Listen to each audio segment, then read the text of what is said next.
शेतकऱ्यांच्या डोळ्यातून वाहणारे अश्रू कोणत्याही जातीचे नसून शेतकऱ्यांची संपूर्ण कर्जमाफी व्हावी या मागणीसाठी सरकारकडे मागणी केली आणि नागपूरकडे ट्रॅक्टर मोर्चा काढला। या ट्रॅक्टर रॅलीने नागपूरमध्ये पोहोचताच संपूर्ण शहरातील मार्ग महामार्गांवर शेतकऱ्यांनी ठिय्या दिला। सरकारतर्फे मुख्यमंत्री यांनी मंत्री पंकज भोयर आणि आणखी एका मंत्रालय शेतकरी आंदोलनाशी चर्चा करण्यासाठी नेमले होते।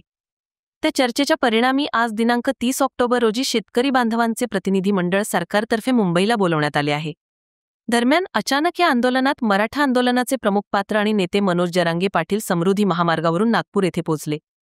पत्रकारांनी विचारलेल्या प्रश्नांना उत्तर देताना त्यांनी सांगितले की सरकारकडून शेतकऱ्यांना चर्चेसाठी आमंत्रण देणे ही चांगली बाब आहे, पण हे सरकारकडून आंदोलन फोडण्याचा एक डावही असू शकतो।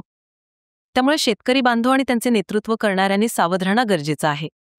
1970 पासून आत्तापर्यंत कितीही सरकारे आली असली तरी सर्वांनी शेतकऱ्यांचं शोषणच केले आहे। पुढे त्यांनी सांगितले की शेतकऱ्यांच्या डोळ्यातून पडणारे अश्रू कोणत्याही जातीचे नाहीत, ते आपल्या भारत देशाच्या अन्नदात्याचे अश्रू आहेत।